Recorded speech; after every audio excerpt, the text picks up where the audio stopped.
Welcome back to Deep Dive, the show made just for you. Today we're really getting into a key passage, Genesis chapter 2, verses 16 through 20.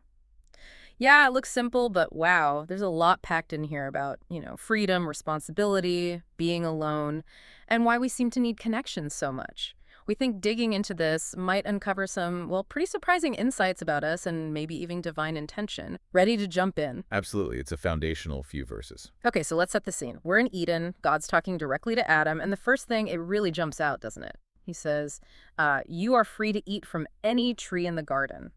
It's pretty incredible when you stop and think about it. God's very first interaction framed this way. It's not a restriction, it's permission. Huge, sweeping freedom. Enjoy everything. It really establishes abundance as, like, the default setting for humanity. But then right away comes the flip side, the single but. But you must not eat from the tree of the knowledge of good and evil, for when you eat from it, you will certainly die. Just one tree. Right, the first explicit boundary. And it's crucial to see it's not just some random rule. It seems deeply tied into trust, into the relationship itself. It's like an invitation, trust my wisdom on this one thing, even within all this freedom. And that phrase, you will certainly die, that sounds incredibly serious. Oh, absolutely. And, many scholars and traditions see it as more than just physical death. It points towards a kind of spiritual separation, right? A break in that connection with God, the source of life itself.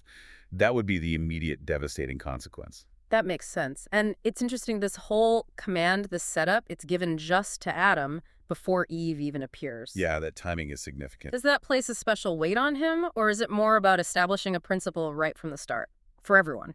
Well, it certainly seems to lay down a universal foundation, doesn't it? Choice, consequence, trusting God's word, that applies across the board. Yeah. But yeah, initially the weight of understanding and holding on to that balance falls directly on Adam. It really makes you think about that balance in our own lives, freedom and limits, how clear boundaries actually help define responsibility, even when we have lots of choices. Exactly. It's a timeless tension. Okay, so then the narrative takes this really interesting turn, a big one.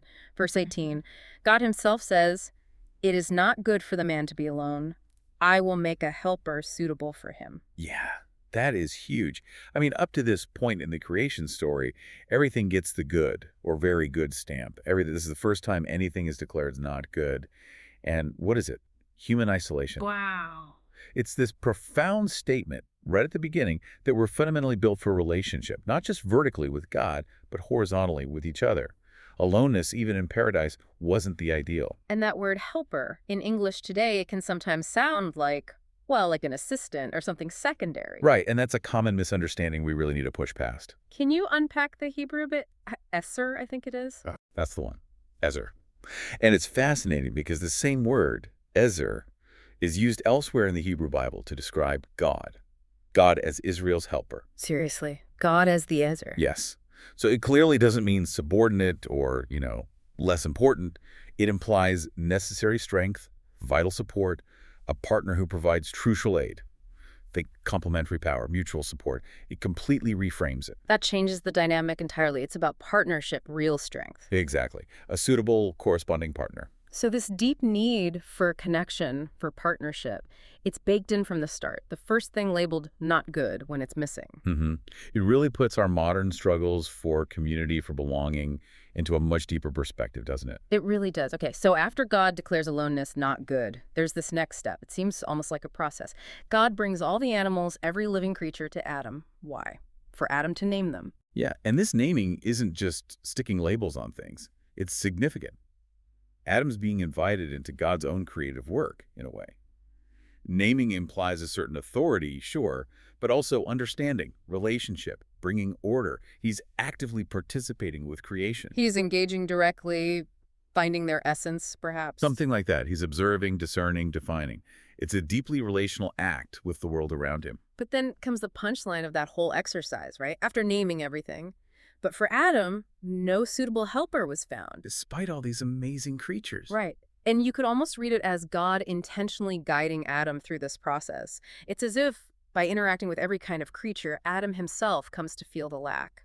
He experiences firsthand that, wonderful as they are, none of these animals can meet that unique need for companionship. for an easer. So it's not just God stating the problem, but helping Adam recognize it himself. Precisely.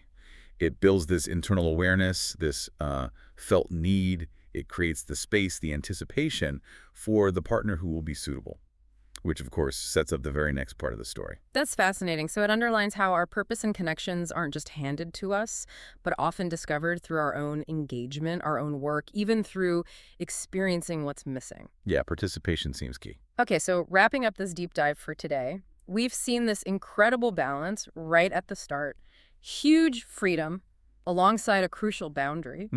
Tied to trust. And then the profound statement that being alone is not good, highlighting just how fundamental relationship and community are to our design. With that word helper, azer, meaning a strong, vital partner. And finally, this idea of being invited to participate, like Adam naming the animals, and how that process itself can reveal our deepest needs and pave the way for connection. So, the thought to maybe leave you with is this. How does that ancient declaration, that unmet need for connection, is not good, how does that resonate today? Think about how that deep-seated need shapes not just, our personal search for partners or friends, but maybe even our wider society, our goals, what we build, what we strive for. It runs deep. Something definitely worth pondering. Thank you for exploring these verses with us today. Keep digging, keep asking questions, and we hope you'll continue connecting the dots on your own journey.